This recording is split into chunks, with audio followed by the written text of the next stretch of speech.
कुछ पुलिस वालों ने ड्रग डीलरों पर नजर रखने के लिए एक छोटी सी लॉबस्टर की दुकान खोली, लेकिन उनका बनाया हुआ लॉबस्टर इतना घटिया था कि कोई यकीन ही नहीं कर सकता था कि वो सच में कोई बिजनेस कर रहे हैं। लेकिन जब उन्होंने ये प्लेट खाई तो स्वाद ने उन्हें हैरान कर दिया। तीखा, मसालेदार और एकदम फ्रेश, इतना जूसी कि आप खाते ही रह जाओ। असल में इसे अंकल सैम ने बनाया था तो शेफ की कुर्सी पर उन्हीं का हक था। जल्द ही पहले कस्टमर्स आ गए। एक ने थोड़ा सा खाकर देखा और उसकी आंखें चमक उठी। कस्टमर से तारीफ सुनकर उन पुलिस वालों को अंदर ही अंदर बड़ी खुशी मिली। कस्टमर्स बढ़ते गए और दुकान का नाम हर तरफ फैलने लगा। कुछ ही दिनों में लॉबस्टर की दुकान में भीड़ लग गई, लंबी लाइनें लग गई। दिन खत्म होने पर हालांकि उन्होंने बहुत पैसा कमाया था, लेकिन वे खुश नहीं थे क्योंकि वो तो नारकोटिक्स पुलिस थे। लॉबस्टर बेचना तो बस सामने वाले ड्रग डीलरों पर नजर रखने का एक बहाना था। अब दुकान इतनी बड़ी हो गई है, इसे बंद कैसे करेंगे? इस फिल्म की कहानी काफी हद तक कोरियन फिल्म एक्सट्रीम जॉब जैसी है। दोनों ने ही जापान से एक ही स्क्रिप्ट खरीदी थी, तो इसमें कोई कॉपी करने वाली बात नहीं है। फिर भी एक्सट्रीम जॉब कोरिया में बॉक्स ऑफिस चैंपियन बन गई, जबकि चाइनीज फिल्म लॉबस्टर कॉप की रेटिंग और रिव्यू बहुत ही बेकार रहे। आइए देखते हैं कि एक ही स्क्रिप्ट पर बनी इन दो फिल्मों में इतना बड़ा फर्क क्यों है। उस दिन टीम को एक मिशन मिला। एक कुरियर कंपनी शायद ड्रग डीलर्स का अड्डा थी। कैप्टन डेविड अपनी टीम के साथ वहां जांच करने गए। नाम के लिए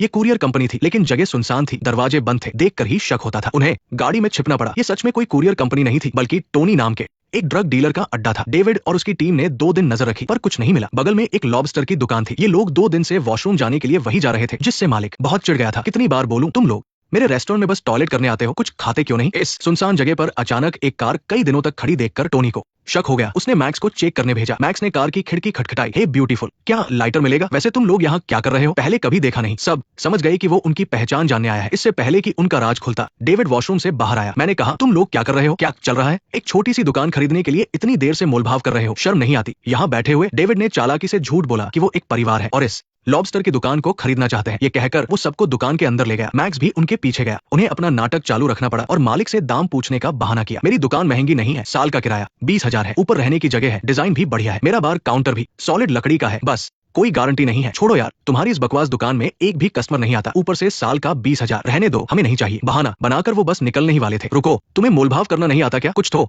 दाम लगाओ। देखो बॉस, इस लोकेशन के हिसाब से भाई तुम ही बताओ, इस लोकेशन के लिए ये दाम सही है क्या? अरे व्यापार में सब बातें हो जाती है। तुम बताओ, तुम लोग एक सही कीमत बताओ, बात बन जाएगी। अब 20,000 में क्या बोले? तुम ही बताओ, पहले तुम एक कीमत बताओ। चलो ठीक है, दाम आधा कर देते हैं, 50% डिस्काउंट। बेचना है तो बेचो, वरना रहने दो। सोच लो, तुम शांति से बात करते हैं। चलो चलो निकलो यहाँ से। डेविड ने सपने में भी नहीं सोचा था कि ये बेवकूफ किसी बकरे के आने का ही इंतजार कर रहा था। कोई चारा नहीं था। मैक्स उन्हें घूर रहा था, इसलिए उन्हें कॉन्ट्रैक्ट साइन करना पड़ा। डेविड ने उन्हें बताया कि ये दुकान लेना एकदम बेकार भी नहीं है। पहली मंजिल का टॉयलेट सिर्फ वॉशरूम जाने के लिए ही नहीं, बल्कि कुरियर कंपनी पर नजर रखने के लिए भी बेस्ट जगह है। लेकिन अब दिक्कत ये थी कि उनके पास 1,000 भी नहीं थे। पैसे बचाने के लिए डेविड दूसरों का टूथपेस्ट मांग कर काम चलाता था। अब इतने पैसे कहाँ से लाएंगे? तभी टीम की सबसे छोटी मेंबर लिली का फोन बजा। उसकी माँ का फोन था। माँ 5वीं बार शादी कर रही थी और उसे बुला रही थी। नए पापा उसे 20,000 शगुन देंगे। लिली जाना नहीं चाहती थी। वो ना जाने कितने लोगों की बेटी बन चुकी थी, लेकिन जब उसने कैप्टन का लालची चेहरा देखा तो समझ गई कि इस बार उसे पापा बोलने जाना ही पड़ेगा। लिली ने वो पैसे कैप्टन को उधार दे दिए। उन्होंने पैसे चुकाए और दुकान अपने नाम कर ली। पुराना मालिक तो बहुत जल्दी में भाग गया, कहीं उन्हें बेवकूफ तो नहीं बना गया। दुकान मिलने के बाद सबने भेष बदला। उन्होंने खुद को एक परिवार बताया। अंकल सैम पिता बने, डेविड और सारा पति पत्नी, और लिली बनी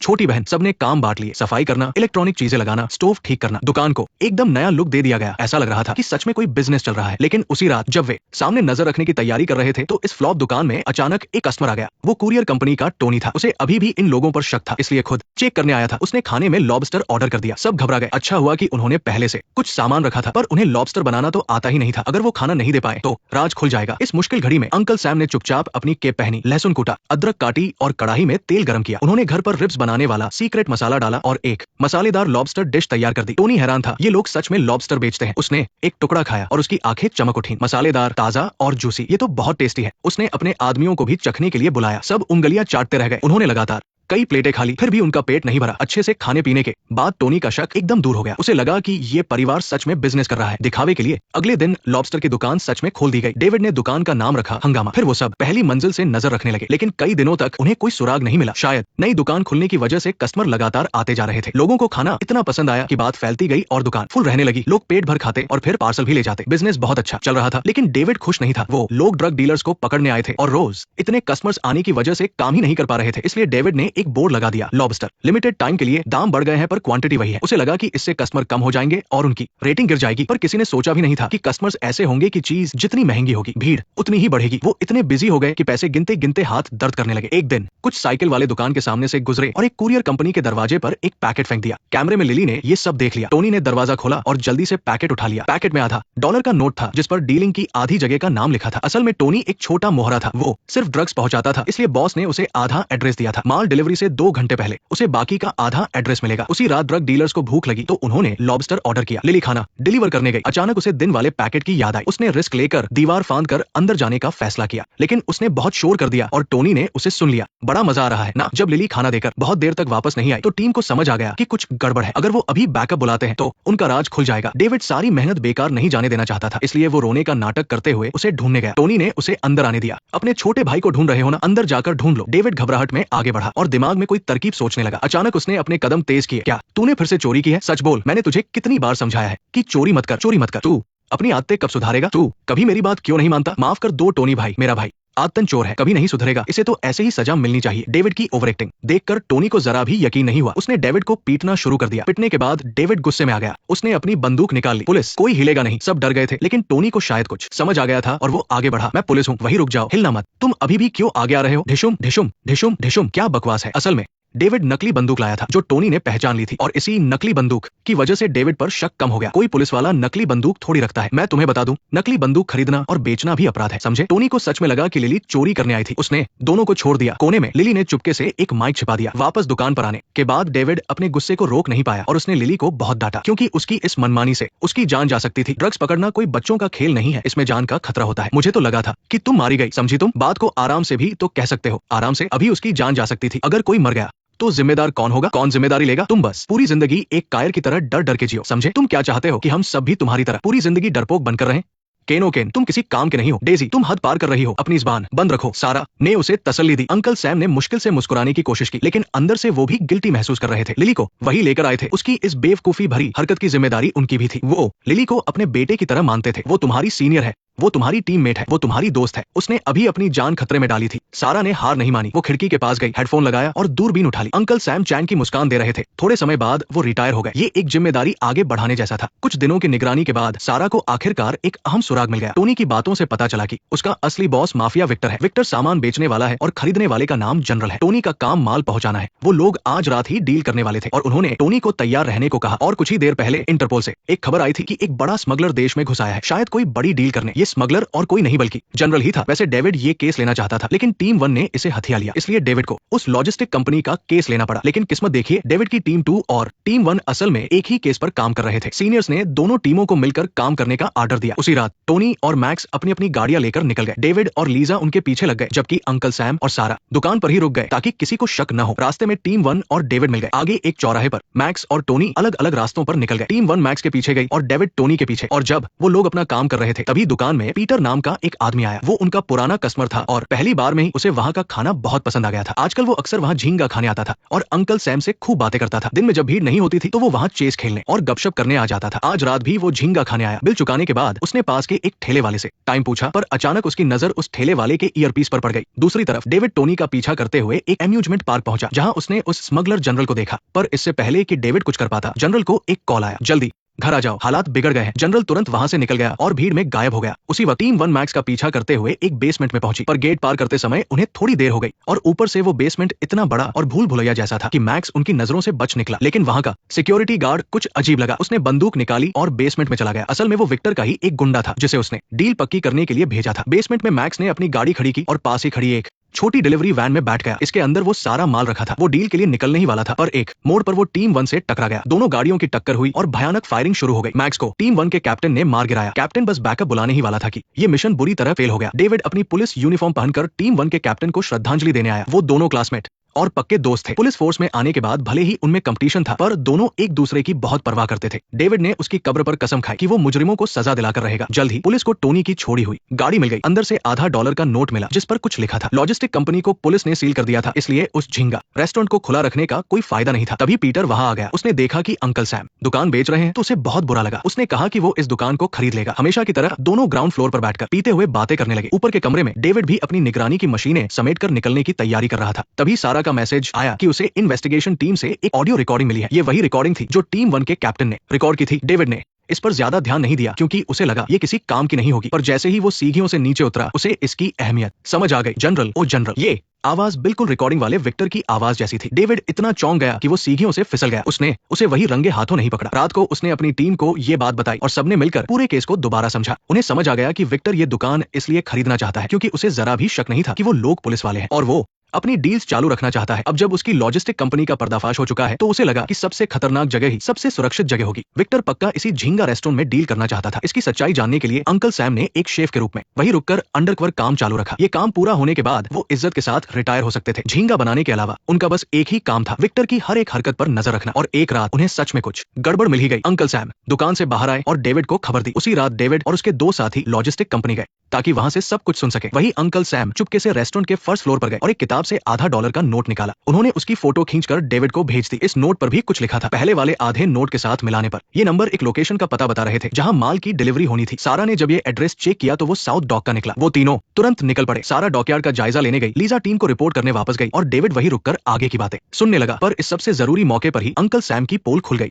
उन्होंने बहाना बनाया कि वो अपनी चेस की किताब ढूंढ रहे थे। विक्टर ने ऐसा दिखाया जैसे वो मान गया हो, पर सीढ़ियों के पास पहुंचते ही उसने अंकल सैम को नीचे धक्का दे दिया। कुछ गड़बड़ की आवाज सुनकर डेविड उनकी मदद के लिए जाने ही वाला था कि तभी उसने देखा कि जमीन पर ताजे पैरों के निशान बने थे। ये निशान टोनी के थे जो वहां से भागकर वापस लॉजिस्टिक कंपनी आ गया था ताकि वो अपने छुपाए हुए पैसे ले जा सके। उसने डेविड की बंदूक उठा ली और ऑफिस के एक गुप्त डिब्बे से पैसे निकाल लिए। वो बस जाने ही वाला था कि उसने देखा कि डेविड वहां से गायब है। ना जाने उसके दिमाग में क्या चल रहा था। वो दरवाजा खोलकर भागने की बजाय जमीन पर खून के निशानों का पीछा करते हुए डेविड को ढूंढने लगा। वॉशरूम में डेविड पहले से ही घात लगाए बैठा था और उसने टोनी पर हमला कर दिया। दोनों के बीच हाथापाई शुरू हो गई, पर टोनी की हाइट कम होने की वजह से वो डेविड को एक भी मुक्का नहीं मार पाया। अब यहाँ बस तुम ही बचे हो। इसी बीच सारा डॉकयार्ड पहुंची और उसे नाव पर सारा माल मिल गया, पर अचानक एक लेडी किलर ने पीछे से उस पर हमला कर दिया। सारा पुलिस फोर्स की मार्शल आर्ट्स चैंपियन थी। वो दोनों डेक से लेकर केबिन तक खूब लड़ी। लड़ते लड़ते उनके कपड़े तक फट गए, पर वो पीछे नहीं हटी। और उधर रेस्टोरेंट की किचन में जब अंकल सैम को होश आया तो उन्होंने खुद को बंधा हुआ पाया। मौका पाकर उन्होंने चुपके से अपनी रस्सियां खोल ली। जैसे ही विक्टर उनके पास आया उन्होंने अचानक उस पर हमला कर दिया, जिससे विक्टर को संभलने का मौका ही नहीं मिला। होश में आने के बाद दोनों में जबरदस्त लड़ाई हुई। विक्टर ने अंकल सैम को गैस स्टोव पर पटक दिया, लेकिन गलती से वो खुद भी जल गया। इस तरह तीनों जगह एक साथ लड़ाई चल रही थी। सारा और वो किलर नाव के केबिन से लड़ते हुए फिर से डेक पर आ गई, लेकिन दोनों में से कोई हार नहीं मान रहा था। आखिरकार लीजा के वहां बैकअप लेकर पहुंचने के बाद ही ये लड़ाई रुकी। टोनी अपनी छोटी हाइट की वजह से डेविड के हाथों मारा गया। रेस्टोरेंट में विक्टर ने अंकल सैम पर चाकू से वार किया, लेकिन सही मौके पर वो बच गए और कढ़ाई को अपना हथियार बनाकर एक सच्चे योद्धा की तरह लड़ने लगे। क्या मैंने तुम्हें कभी नहीं बताया कि मैं एक पुलिस अफसर हूँ? तभी रेस्टोरेंट के बाहर एक आदमी आया। ये कोई और नहीं बल्कि वो जनरल था जो विक्टर से डील करने यहाँ आया था। उसने देखा कि अंकल सैम ने विक्टर को बांध रखा है। जनरल को लगा कि विक्टर को पहले ही पुलिस ने पकड़ लिया है और उसने जनरल को यहाँ फंसाने के लिए बुलाया था। गुस्से में आकर उसने पहले विक्टर को गोली मारी और फिर अंकल सैम पर तान दी। तभी एन मौके पर डेविड वहां पहुंच गया। जनरल ने अंकल सैम को बंधक बना लिया और डेविड से बंदूक नीचे रखने को कहा। डेविड जानता था कि ये आदमी कुछ भी कर सकता है। अंकल सैम की जान बचाने के लिए उसने अपनी बंदूक नीचे रख दी और सर पर हाथ रख लिए। मैं तुम्हें बता दूं, इसमें बस एक ही गोली बची है। अगर तुम ऐसा करोगे यहाँ से बच के निकलना इतना आसान नहीं है, समझे जनरल? जनरल को पता नहीं था कि डेविड ने बुलेट प्रूफ जैकेट पहन रखी है। जैसे ही उसका ध्यान भटका अंकल सैम ने तुरंत उसके पैर खींच लिए। डेविड ने वो गराब शटर नीचे गिरा दिया, जिससे जनरल के सिर पर चोट लगी और वो बेहोश हो गया। जल्द ही स्पेशल फोर्स आ गई और सब बच गए। अरे रुको, आराम से आराम से, तुम बताओ तुम बताओ। अरे वो छोड़ो, मेरे पास बाहर कुछ झींगे रखे हैं, उन्हें फ्रीजर में रख देना। और सुनो, तुम फिक्र मत करो, उन्होंने बिल चुकाने का वादा किया है। बिल चुकाने का, और हाँ, कुछ कस्टमर्स का भी उधार बाकी है। उसने कहा है कि तुम बाद में उसे कॉल कर लेना। कल सामान का एक और ऑर्डर आने वाला है। तुम लोगों को उसके पैसे देने होंगे। ऐसा न हो कि वो सामान ले आए और तुम पैसे न दो, फिर वो लोग आगे से डिलीवरी देना ही बंद कर देंगे। भरोसा बहुत जरूरी होता है बिजनेस में। लीजा, तुम यहाँ की बॉस हो तो जरा बिजनेस पर ध्यान दो। सब ऐसे ही मत छोड़ दो। मैं तुम्हें बता रहा हूँ। अंकल सैम की बात से मुझे याद आया, मुझे लगता है कि इस दुकान को अभी कुछ समय तक तो हम चला नहीं पाएंगे। इसे किसी को बेचना ही पड़ेगा। पर हाँ, किसी ऐरे गैरे को बिल्कुल मत बेचना। और केविन, तुम चिंता मत करो, तुम्हारी माँ की शादी में जो पैसे ठगे गए थे वो तुम्हारा भाई तुम्हें जल्द ही वापस दिला देगा। एक सेकंड बॉस, क्या अब मैं शान से रिटायर हो सकता हूँ? इसी के साथ ये फिल्म लॉबस्टर कॉप खत्म होती है। जैसा कि मैंने शुरुआत में कहा था, लॉबस्टर कॉप और कोरियन फिल्म एक्सट्रीम जॉब दोनों एक ही स्क्रिप्ट पर बनी है, लेकिन दोनों की रेटिंग्स और लोगों के रिव्यूज में जमीन आसमान का फर्क है। मैंने दोनों फिल्में देखी है और कोरियन फिल्म एक्सट्रीम जॉब वाकई काफी बेहतर बनी है। स्क्रिप्ट सेम होने के बावजूद कोरियन डायरेक्टर ने हर छोटी चीज पर बारीकी से काम किया है। इस कहानी का असली मजा इसी में है कि कैसे पुलिस वाले स्मगलर्स पर नजर रखने के लिए एक दुकान चलाते हैं। ये पूरी तरह से एक कॉमेडी है। कोरियन वर्जन में पुलिस वाले एक चिकन की दुकान खोलते हैं और पूरी फिल्म इसी के इर्द गिर्द घूमती है। उसमें दिखाया गया है कि कैसे पुलिस वाले दुकान भी चलाते हैं और छुपकर मुजरिमों पर नजर भी रखते हैं। इस बीच होने वाली मजेदार घटनाएं और कहानी के साथ साथ आने वाली कॉमेडी की टाइमिंग एकदम कमाल की है। वही दूसरी तरफ लॉबस्टर कॉप में रेस्टोरेंट चलाने वाले हिस्से को तो जैसे जल्दी जल्दी में निपटा दिया गया है। दुकान में होने वाली मजेदार चीजें इसमें बहुत कम है। दरअसल डायरेक्टर से एक कॉमेडी भी बनाना चाहता था और साथ ही एक सीरियस पुलिस चोर वाली फिल्म भी। इसी चक्कर में वो सिर्फ कुछ ही मिनटों की कॉमेडी दिखा पाया जो बहुत अजीब लगती है और आखिर में केस भी बस किस्मत से ही सॉल्व होता है। इतना ही नहीं, फिल्म के कैमरा एंगल्स, कलर्स और बैकग्राउंड म्यूजिक भी काफी अनप्रोफेशनल लगते हैं। मुझे लगता है कि इस पूरी फिल्म में अगर कुछ बढ़िया था तो वो बस शेन टेंग का छोटा सा रोल था। इस फिल्म में वो सारी खामियां हैं जो एक फ्लॉप फिल्म में होती है, जैसे अजीब ट्विस्ट्स, बिना लॉजिक की कहानी, जबरदस्ती का इमोशन इमोशन और बहुत सारे इत्तेफाक और एकदम बेकार कॉमेडी। ये कोई विदेशी फिल्मों की तारीफ नहीं है डायरेक्टर साहब, आप खुद ही टोनी वाला वो सीन देखिए जब वो पहली बार रेस्टोरेंट में आता है। वो इतना क्रिंज है कि देखने में शर्म आ जाए। क्या आपको सच में ये फनी लगा था? मैं सामने वाली लॉजिस्टिक कंपनी से हूँ, मैंने सुना है कि तुम लोगों ने मेनू बदल दिया है और अपना पूरा स्टाफ भी बदल दिया है। चलो मैं अपने इन निकम्मे लड़कों को लेकर आया हूँ। अरे मैं कह रहा हूँ इन निकम्मों को, मेरा मतलब अपने भाइयों को लेकर आया हूँ जरा टेस्ट करवाने। आप अरे ओताओ, अरे दादाजी, अरे सरकार, अरे मालिक, मैं आपको क्या कहकर बुलाऊं?